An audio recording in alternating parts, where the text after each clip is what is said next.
하나님 주신 말씀 우리 함께 보도록 하겠습니다. 스바냐 3장 1절부터 8절까지. 구약성경 제가전성경 1308쪽에 있습니다. 스바냐 3장 1절부터 8절까지 제가 봉독해 드리겠습니다.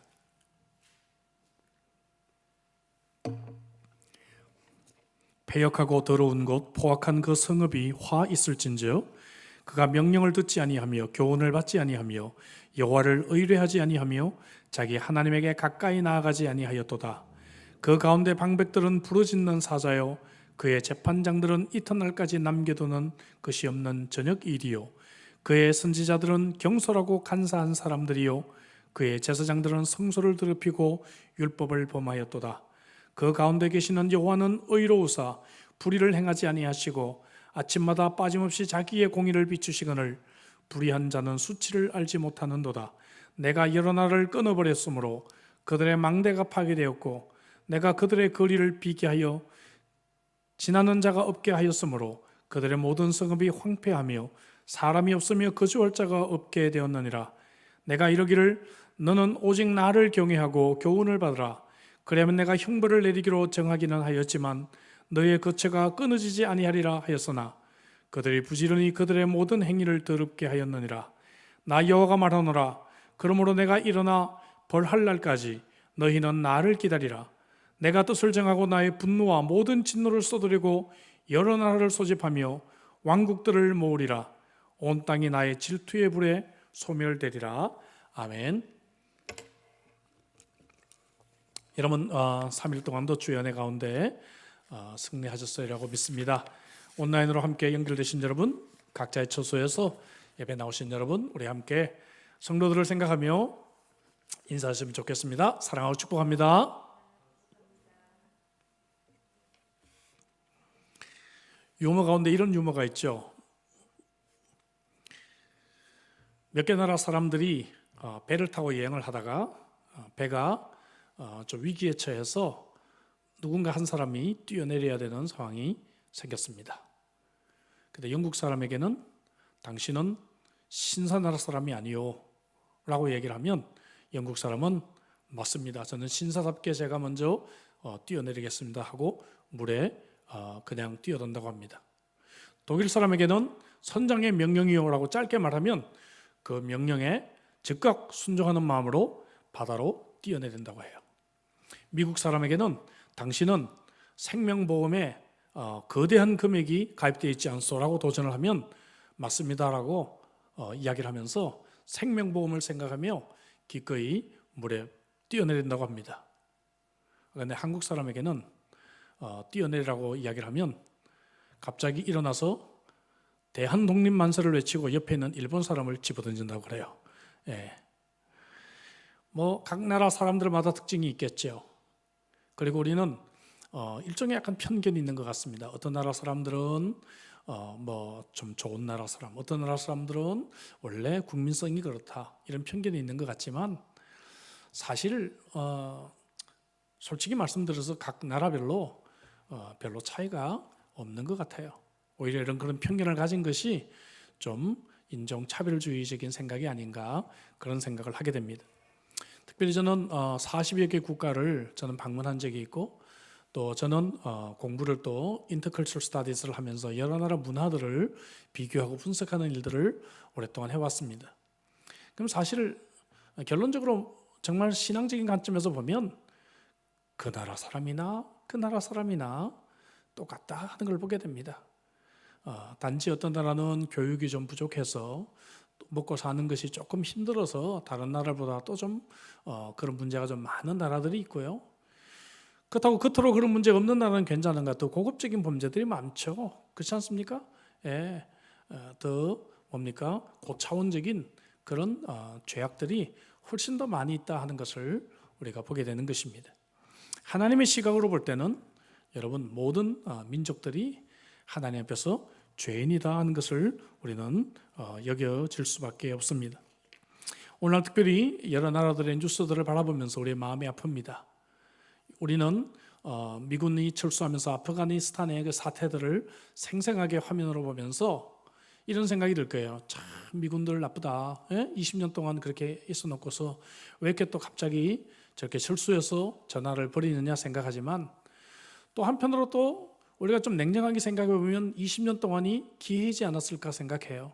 한국은 그 기회를 통해서 일어났잖아요. 그러니까 아프가니스탄에 있는 그러한 사람들이 참 불쌍하다 생각이 듭니다. 그 20년 동안에 좀 나라가 민주화되고 나라가 좀 더 스스로 일어설 수 있는 힘을 좀 기르지 못했을까 하는 안타까움이 또 있는 것이죠. 어쨌든 간에 우리는 여러분 정치적으로 혹은 또 우리의 편견 때문에 이 나라와 저 나라를 우리는 평가할 수 있지만, 하나님 보실 때는 사실상 모든 나라가 참으로 죄악된 나라이다 하는 것을 우리는 알게 됩니다. 선지서를 연구하다 보면 특별히 하나님은 여러 열방에 대한 그런 심판에 대한 메시지가 참 자주 나옵니다. 자주 나오는데 오늘 본문 스바냐 이제 2장 원래는 4절부터 3장 8절까지를 좀 긴 본문을 오늘 커버할 것입니다. 이 오늘 본문에서도 여러 나라에 대한 민족의 심판이 나와요. 6절을 대표적으로 보니까 내가 여러 나라를 끊어버렸으므로 하면서 하나님께서 이제 거의 결론적인 이 섹션의 결론적인 말씀을 하고 있어요. 그들의 망대가 파괴되었고 내가 그들의 거리를 비게하여 지나가는 자가 없게 하였으므로 그들의 모든 성읍이 황폐하여 사람이 없으며 거할 자가 없게 되었다. 하나님께서 지금까지 말씀하신 여러 나라들에 대한 심판을 3장 6절쯤에 와서 요약하고 있는 것을 보게 됩니다. 자, 이제 스바냐서로 다시 돌아왔습니다. 제가 지난달에 스바냐서를 2번 강의를 했어요.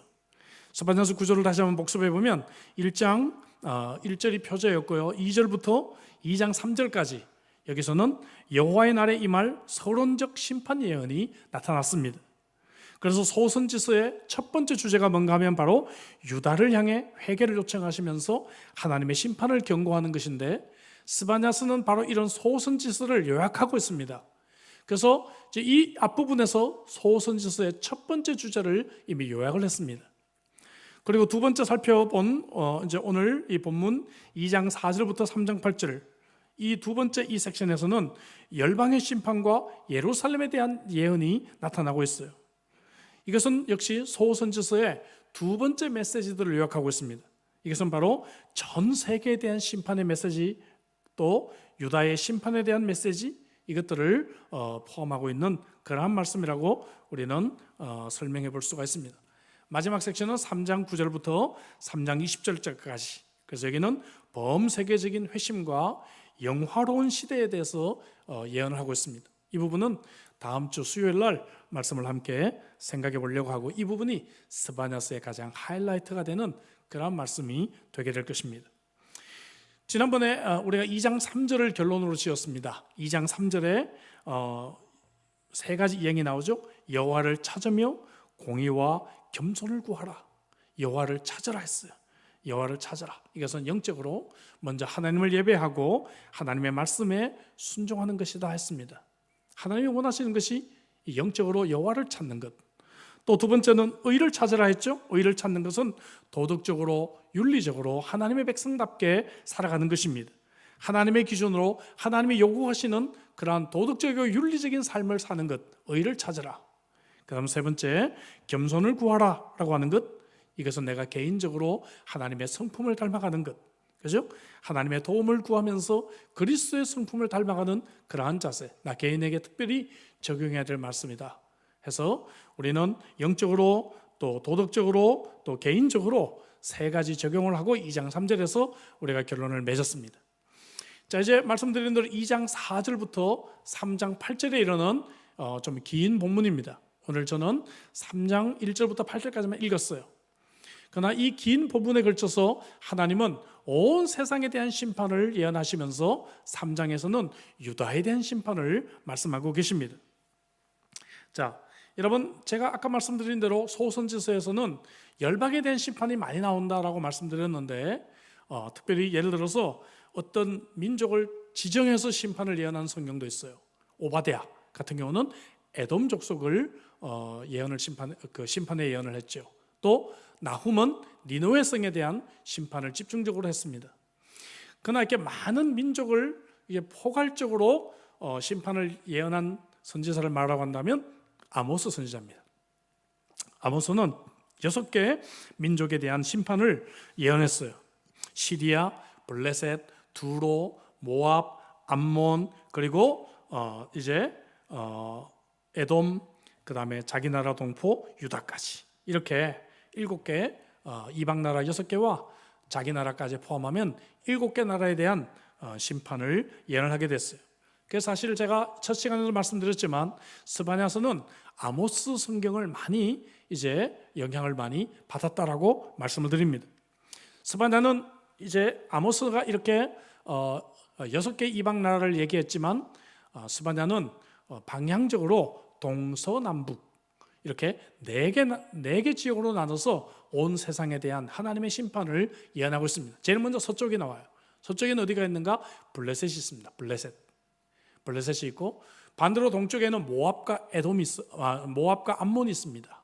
동쪽에는 모압과 암몬이 있고, 그 다음 북쪽에는 어디가 있는가 하면은 아수르가 있고, 남쪽에는 구스가 있습니다. 이렇게 서쪽과 그 다음에 동쪽과 남쪽과 북쪽, 이렇게 순서대로 4개 지역을 이렇게 하나님의 심판을 선언하면서 결국 하나님의 심판이 온 세상에 미쳤다라고 그렇게 펼치고 있는 것입니다. 첫 번째, 블레셋입니다. 블레셋은 오늘 본문에도 나왔지만 특별히 이 5개 주요 도시가 있어요. 가사, 아스글론, 에그론, 아스돗, 갓, 이렇게 5개 도시를 주요 도시로 해서 지중해 쪽에 이렇게 있는 도시입니다. 지금 팔레스타인이죠, 그렇죠? 그래서 지금도 이스라엘과 분쟁을 겪고 있는 그러한 가자 지역, 그쪽에 있는 그러한 이제 지역이 바로 블레셋입니다.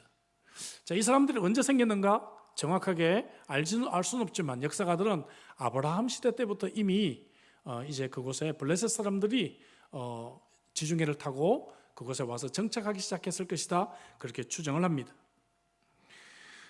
자, 이 지역에 있는 사람들의 죄에 대해서 4절에 보니까 가사는 버림을 당하며 아스글론은 폐허가 되며 아스돗은 대낮에 쫓겨나며 에글론은 뽑히리, 이렇게 도시별로 이야기를 하고 있는데, 문제는 스바냐서는 왜 이 블레셋이 심판을 받는지를 그 이유를 구체적으로 말하고 있지 않아요.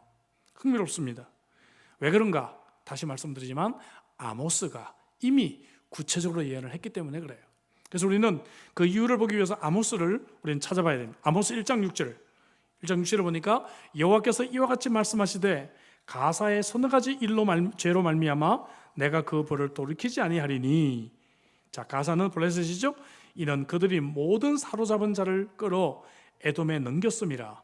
자, 모든 사로잡은 자, 이 말이 무슨 말인가 하면 여러분 그 당시 역사적으로 볼 때 전쟁을 하면 상대방의 적군을 포로로 잡잖아요.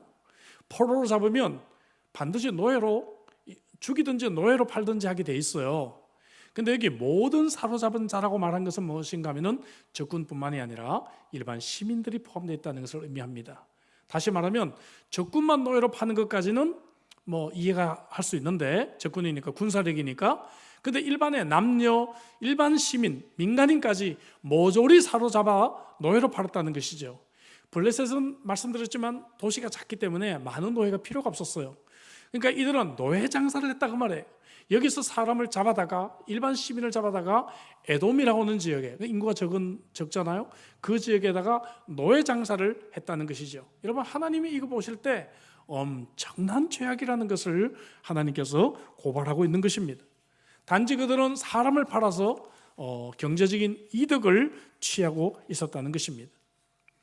그래서 근대사에서 이 노예제도가 폐지되고 할 때 많은 양심 있는 그리스도인들이 이 구절을 가지고 노예제도가 빨리 폐지돼야 된다고 그렇게 외쳤던 그러한 역사가 있습니다. 근데 여러분, 이것이 옛날만 얘기일까요? 오늘날도 마찬가지 아닐까요? 오늘날도 보면요, 복싱 선수들을 링에 올릴 때마다 파이트 머니가 얼마냐, 이걸 놓고 실제적으로 선수들보다는 훨씬 더 많은 돈들을, 이것을 주최하는 사람들이 돈을 가져갑니다. 스폰서를 통해서 많은 돈을 하게 되고, 그 다음에 비팅을 통해 가지고 여러분 얼마나 많은 돈들이 그 속에 있는지 몰라요. 이거를 이제 사람을 장사해서 돈을 가져갑니다. 운동선수들 보면 다 여러분 계약금이라는 것이 있고, 그 다음에 트레이드 머니라는 것이 있습니다. 그래서 축구 선수들도 보면 선수마다 가격이 매겨져 있어요. 이 선수를 사가려면 돈이 얼마라고 얘기하죠. 오늘날 이 자본주의 사회에서 참 어떻게 보면 사람이 너무 상품화되어 있는 그러한 느낌을 우리가 가지게 됩니다. 이런 블레셋을 향해서 하나님은 그들을 멸망시켜서 아무도 남아있지 않게 할 것이다. 자, 이제 스바냐의 시야는 동쪽으로 넘어왔습니다. 동쪽에 모압과 암몬으로 넘어왔어요. 8절에 보니까 2장 8절, 내가 모압의 비방과 암몬 사람이 조롱하는 말을 들었나니 그들이 내 백성을 비방하고 자기들의 경계에 대하여 교만하였느니라, 이렇게 말하고 있습니다. 여러분, 모압과 암몬을 이야기하면서 여러분, 그들이 자기 민족 유다를 조롱하고 비방했다는 그런 죄를 고발하고 있습니다. 모압과 암몬의 여러분 탄생을 아시죠? 소돔과 고모라가 멸망했을 때 롯이 두 딸과 함께 피신을 했죠. 그때 이 두 딸이 우리 이제 시집 못 가고 이렇게 늙으면 어떡할까 해서 아버지를 꿰어가지고 아버지를 통해서 이제 자손을 생산하게 됩니다. 근데 이 모압이라고 하는 이름은 아버지로부터라고 하는 뜻이에요. 얼마나 뻔뻔한 이름입니까? 그리고 둘째 딸이 낳았던 이 베나미는 내 백성의 아들이다, 그런 의미를 가지고 있습니다. 어쨌든 간에 이 롯을 통해서 나왔던 모압과 암몬은 처음에는 이스라엘과 형제 나라처럼 잘 지냈어요. 예. 여러분, 룻이 생각나지 않습니까? 롯과 비슷한 룻은 원래 모압 출신 여인이에요. 모압 출신 여인이지만 그가 보아스와 결혼을 하는 것을 통해서 예수 그리스도의 여러분 조상이 됩니다. 다윗 왕의 조상이 돼요. 또 뿐만 아니라 여러분 성경을 좀 더 보면 솔로몬의 아내 중에 나아마가 있죠. 이 르호보암의 어머니입니다. 여기는 암몬 출신입니다. 암몬. 그러니까 이 과거에만 해도 형제나라처럼 지냈는데 결정적으로 이제 이들의 관계가 틀어진 것은 이스라엘 백성들의 광야 생활 때죠. 그때 이제 발락 왕이 발람을 통해서 저주를 선포하는 이야기가 민수기 22장 이하에 기록되어 있습니다. 이스라엘 백성들이 가장 형제나라가 힘들고 어려울 때 그들은 돕지 않고 오히려 고통을 안겨주었다 하는 것이죠. 스바냐는 다른 이유를 언급하지 않고 이렇게 자기 민족을 조롱한 것, 또 뿐만 아니라 그들의 자만심. 여러분, 이 자만심이 얼마나 큰 죄악입니까? 10절을 볼까요? 2장 10절을 보니까 그들이 이런 일을 당한 것은 그들이 만군의 여호와의 백성에 대하여 교만하여졌다, 이렇게 말을 하고 있습니다. 여러분, 다시 한번 아모스로 돌아가면 모압과 암몬의 죄를 좀 더 구체적으로 지적하고 있습니다. 1장 13절을 볼까요? 여호와께서 이와 같이 말씀하시되 암몬 자손의 서너 가지 죄로 말미암아 내가 그 벌을 돌이키지 아니하리니 이런 그들이 자기 지경을 넓히고자 하여 길르앗의 아이벤 여인의 배를 갈랐다. 얼마나 잔인합니까? 아이벤 여인의 배를 갈랐다. 다시 말하면 이 길앗과의 아예 전쟁의 미래까지 씨를 말리겠다라고 하는 잔인성을 보여주고 있는 것이죠. 2장 1절에 볼까요?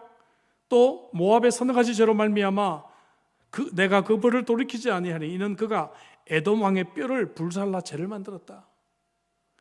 여러분, 에돔이란 나라도 하나의 민족입니다. 그 민족을 대표하는 왕이 있어요.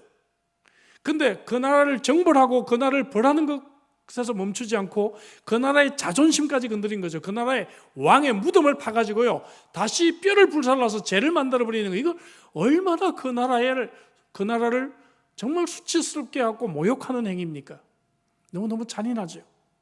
이런 죄를 그들이 범했다 하는 것입니다. 여러분, 이런 걸 생각해 보면 하나님은 우리의 모든 행동을 하나도 잊지 않고 기억하신다. 와, 어때요? 좀 두려움이 생기지 않습니까? 하나님은 다 알고 계십니다. 하나님은 지금 여러분 전쟁하는 나라가 어떤 일을 행한 것까지 다 알고 계세요. 지금 한국의 월남 파병 그 군대가 민간인들 이렇게 죽이고 이런 것에 대해서 역사 자꾸 이렇게 나오고 있잖아요. 예. 역사도 나오는데 여러분, 하나님 앞에 갔을 때 우리의 이러한 잔인성과 우리의 죄악이 낱낱이 우리가 드러나지 않을까, 그런 생각을 우리가 해보는 것입니다. 하나님은 이 모압과 암몬을 소돔과 고모라에 연관시키고 있습니다. 여러분, 인류가 받은 가장 큰 징벌이 있다면 소돔과 고모라가 상징이지 않습니까?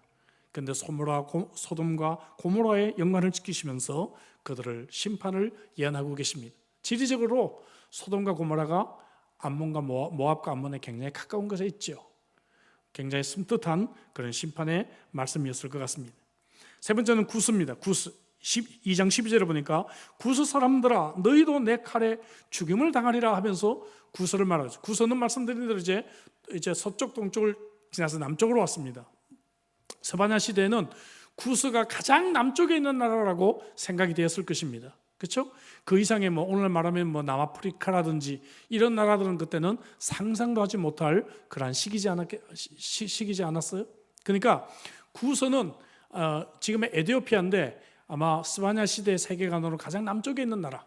그래서 하나님께서 다시 말씀드리지만 온 세상을 심판하신다는 그런 말씀이었을 것입니다. 구스에 대해서는 성경에서 한 2곳 정도에서 그들의 죄를 상징하고 있습니다. 시편 68편 31절에 보니까 구스인들이 두 손을 들 것이다. 항복할 것이란 말이에요. 하나님 앞에서 항복하게 될 것이다 라고 하는 표현이 있고요.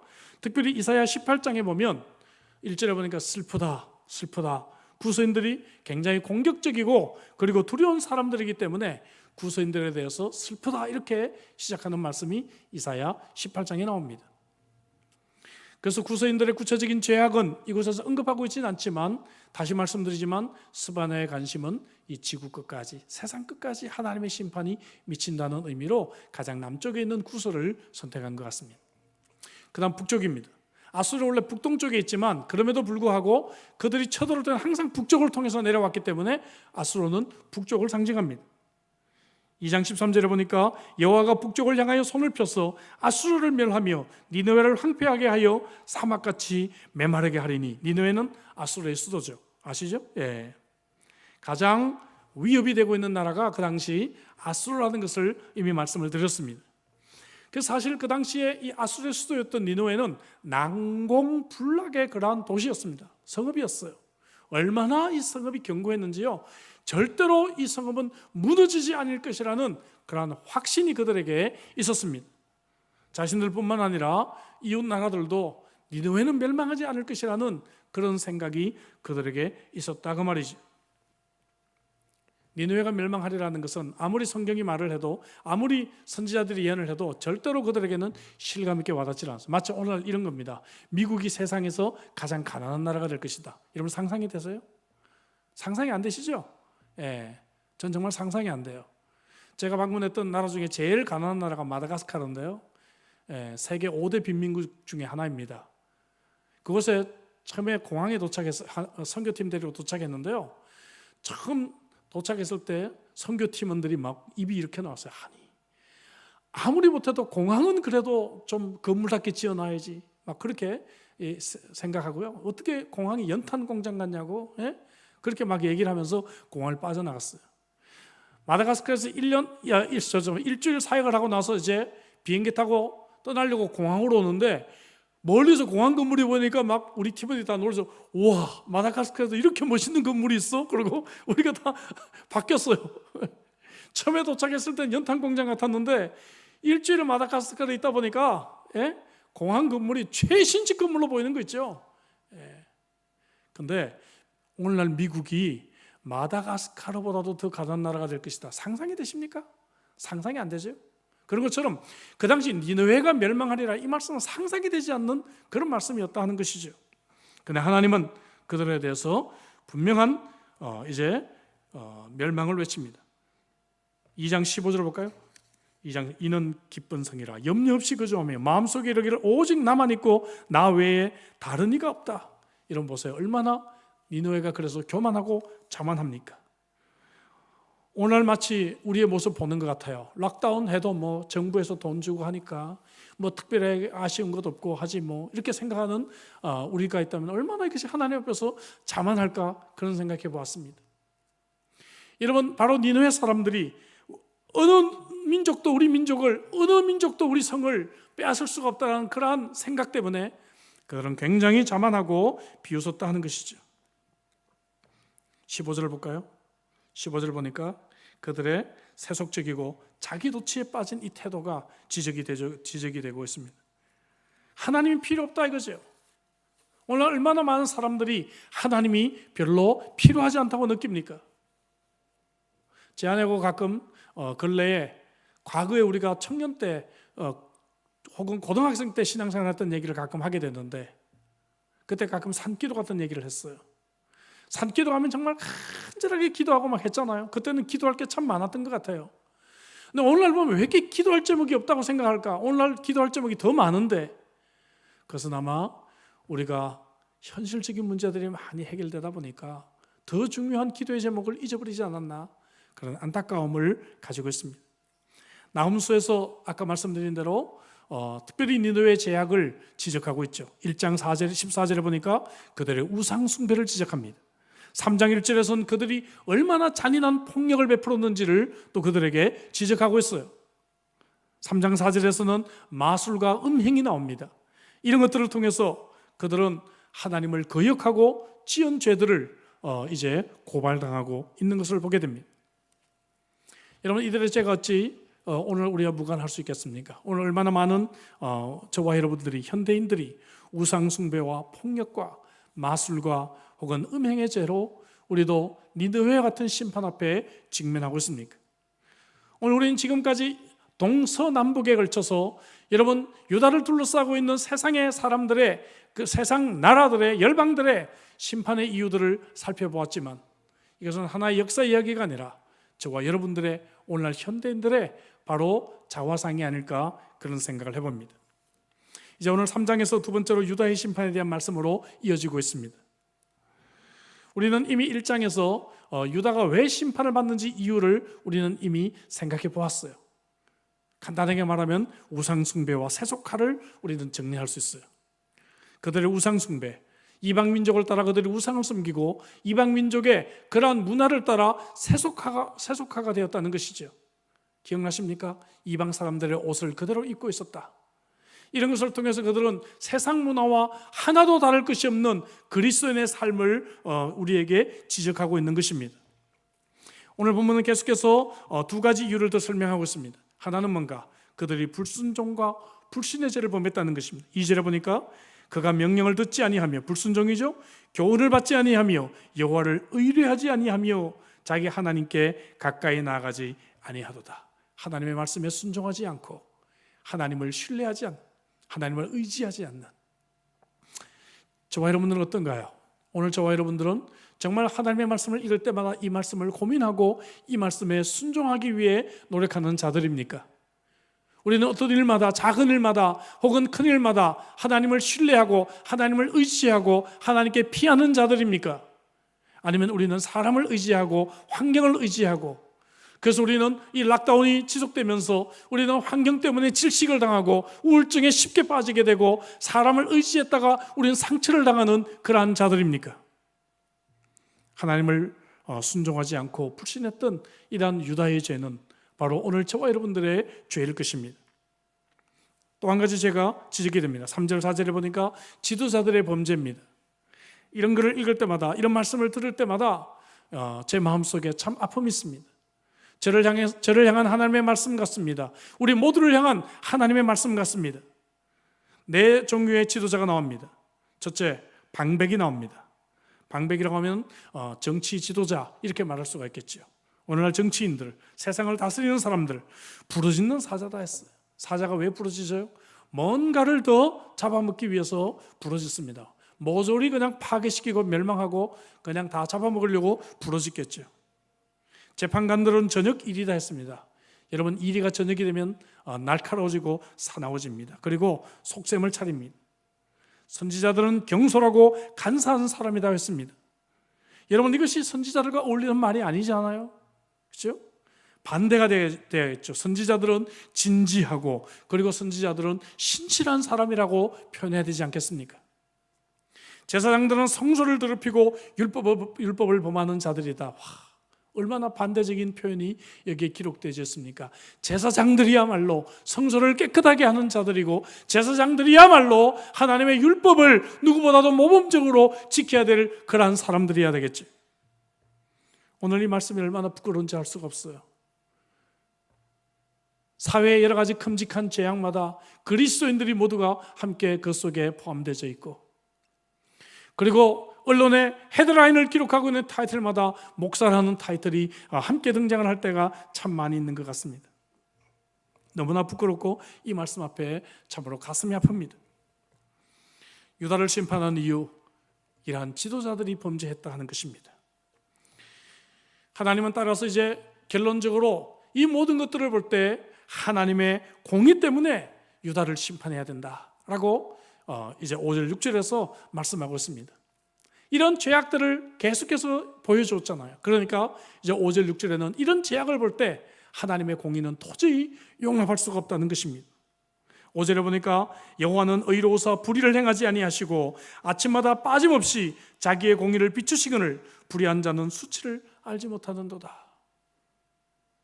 6절에 내가 여러 날을 끊어버렸으므로, 아까 처음 읽었던 구절이죠. 그래서 결론입니다. 다시 지금까지 여러 나라를 보았습니다.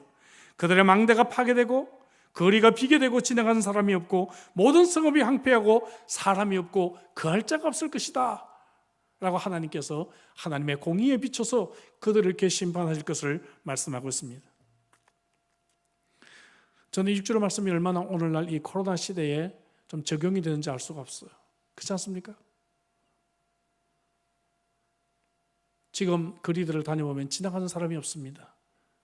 참 차가 많이 없어요. 유령의 도시 같은 느낌이 가끔 들 때도 있습니다. 하나님의 공의 때문에 이들을 심판할 수밖에 없다는 말씀을 하십니다. 결론적으로 하나님이 권고하십니다. 뭐라고 권고하십니까? 7절에 내가 이르기를 너는 오직 나를 경외하고 교훈을 받으라. 그리하면 내가 형벌을 내리기로 정하기는 했지만 너의 거처가 끊어지지 아니하리라 하였으나, 하나님 이렇게 권고했어요. 그들이 부지런히 그들의 모든 행위를 더럽게 하였다. 그것도 부지런히 했다라고 말씀하고 있습니다. 그래서 8절에 하나님 최후에 선언하십니다. 나 여호와가 말하노라. 그러므로 내가 일어나 벌할 날까지 너희는 나를 기다리라. 내가 뜻을 정하고 나의 분노와 나의 모든 진노를 쏟아내고 여러 나라를 소집하며 왕국들을 모으리라. 온 땅이 나의 질투에 불에 소멸되리라. 이렇게 하나님께서 마지막으로 심판을 정리하고 계시는 것입니다. 김대중 대통령이 퇴임하시기 직전에 있었던 실화입니다. 그 당시 김진태라고 하는 37살 된 사형수가 있었습니다. 살인을 해서 사형 선고를 받고 이제 감옥에서 사형 날짜를 기다리고 있었어요. 10년을 살았어요. 감옥에서. 사형 날이 이렇게 멀지가 않았다는 것을 본인도 느끼고 있었어요. 그런 차에 그가 예수님을 알게 되었고 예수님을 영접하고 회개하게 되었습니다. 그리고 변화가 되었어요. 그래서 그가 이제 사형 집행하는 날까지 교도소에서 솔선수범해서 살기로 그가 다짐을 했어요. 구전일은 내가 도맡아 하자. 그래서 이왕 죽을 몸 아껴봐야 뭐 하겠냐? 몸을 아끼지 않았습니다. 영치금 어쩌다 들어온 것이 있으면 더 필요한 사람에게 그 돈을 이제 주기도 하고 헌금도 하고 이웃을 섬기는 데 쓰기도 하고 했습니다. 3개월마다 이제 방이 바뀌는데 3개월마다 같은 이제 감방에 있는 그러한 사람들에게 복음을 전해서 예수님을 믿게 했어요. 그래서 감옥에서 그의 전도를 받은 사람이 무려 600명이나 된다고 합니다. 그야말로 슬기로운 감방 생활을 하게 된 것이죠. 예. 그리고 그는 장기를 모두 기증하겠다고 사인을 했습니다. 이왕 내가 죽을 몸, 정말 내 각막과 간과 그리고 콩팥 모든 장기 모조리 다 떼가라고 그가 사인을 했어요. 이 사람의 이야기가 김대중 대통령에게 보고가 되었습니다. 김대중 대통령이 퇴임하시기 직전에 이 사형수를 사면하라는 대통령령을 이제 내게 되었습니다. 그래서 그가 출감하게 되었어요.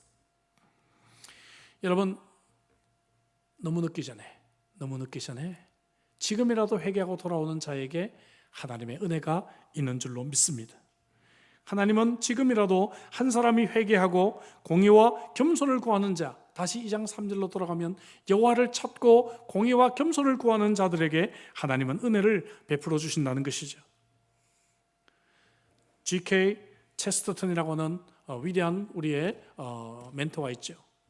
이분은 세상에 도대체 무엇이 문제인가라고 하는 질문에 그런 망설임 없이 짧게 대답했습니다. I am. 내가 문제다. 우리는 이런 말씀을 하면 세상이 그렇구나 생각하지만 여러분, 이런 말씀을 통해서 바로 우리는 우리의 모습을 볼 수 있어야 합니다. 이것이 그리스도인입니다. 이런 말씀들이 여러분 옛날에 있었던 구서나라 아수르에 대한 이야기구나 생각하는 것이 아니라 이것이 바로 저와 여러분들을 오늘 우리에게 주시는 바로 하나님의 살아있는 말씀으로 우리는 느껴야 합니다. 마태복음 21장에 보면 예수님께서 포도 농부 비유를 하고 계십니다. 이곳에서 예수님께서는 이제 포도원의 주인이 소작인들에게 맡기고 먼 나라로 갔는데 이 소작인들이 주인을 무시하고 여러분 보내는 종들에게 결선하지 않습니다. 나중에 최후의 아들을 보냅니다. 아들을 보면 그래도 나를 생각해서 잘 돼야겠지. 근데 이 아들까지 모두를 죽이고 포도원을 이제 탈취하려고 합니다. 나중에 주인이 왔을 때 어떻게 하겠느냐. 마태복음 21장 41절이죠. 뭐라고 얘기합니까? 그들이 말하되 그 악한 자들을 진멸하고 포도원은 제때의 열매를 밭을 맞는 다른 농부에게 새로 줄 주니이다. 이렇게 말을 했어요. 그리고 이 비유는 너무나 분명했기 때문에 바리새인들과 이 말씀을 듣는 사람들이 굉장히 이 말씀 앞에 두려워했습니다. 여러분, 예수님 오시기 전 구약시대의 스바냐의 이야기, 그리고 예수님 오셨을 때 그 당시에 포도원 농부의 비유 이야기를 우리는 들었어요. 그러나 지금 저와 여러분들이 살아가는 이 세대는 이미 복음을 우리는 들은 세대입니다. 예수님은 이미 오셨고 복음을 성취하고 난 뒤에 우리는 이 복음을 아는 시대에 저와 여러분들이 살고 있어요. 그러면 여러분, 이 심판의 메시지를 우리는 얼마나 더 생생하게 들어야 하겠습니까? 얼마나 더 심각하게 듣고 얼마나 더 우리는 빨리 진지하게 하나님 앞에 회개해야 되겠습니까?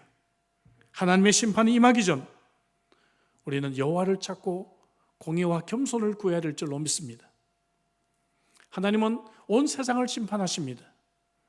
그리고 그들이 왜 심판을 받는지도 이유를 구체적으로 스바냐를 통해서 우리에게 알려주셨습니다. 우리는 이 말씀을 통해서 저와 여러분들의 자화상을 보게 됩니다. 우리의 모습이 바로 이와 같다는 것을 깨닫게 됩니다. 아직 너무 늦지 않았습니다. 하나님은 오래 참으신 하나님이십니다. 우리는 이미 복음을 받은 그러한 시대에 살아가고 있습니다.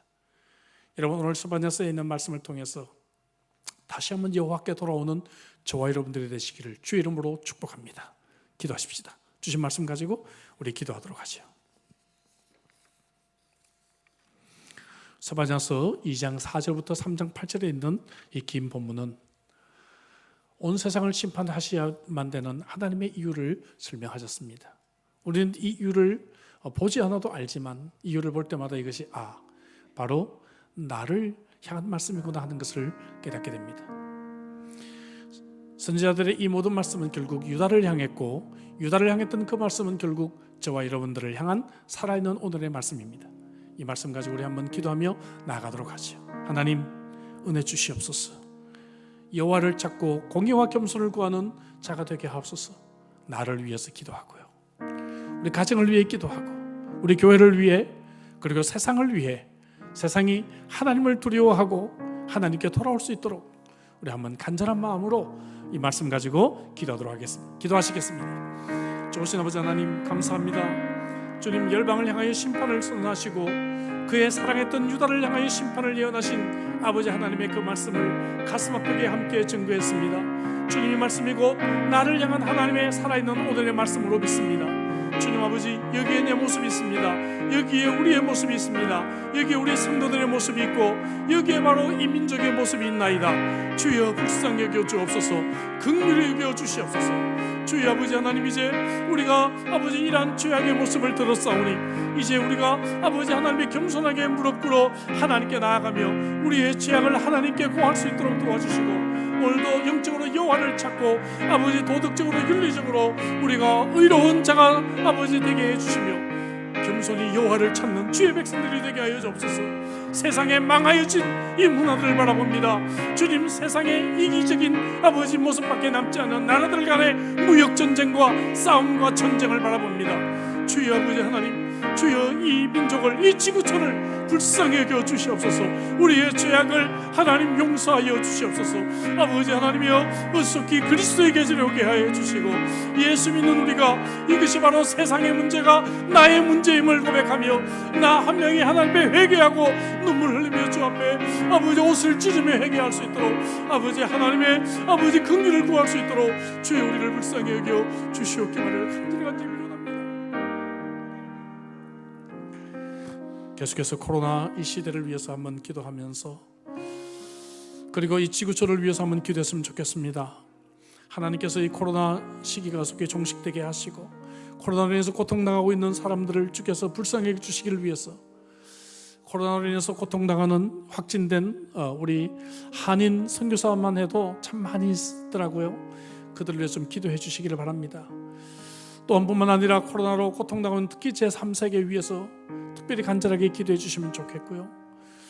정말 하나님을 알지 못하고 오늘도 죄악길로 가고 있는 여러 나라들을 불쌍히 여겨주시기를 위해 기도하고, 아프가니스탄, 미얀마, 하이티, 그리고 시리아 여러 나라들 뿐만 아니라 오늘날도 참 떠돌고 있는 여러 난민들 하나님께서 불쌍히 여겨주시기를 위해서, 코로나와 이 지구촌을 위해서 한번 우리 간절하게 우리 한번 기도하시겠습니다.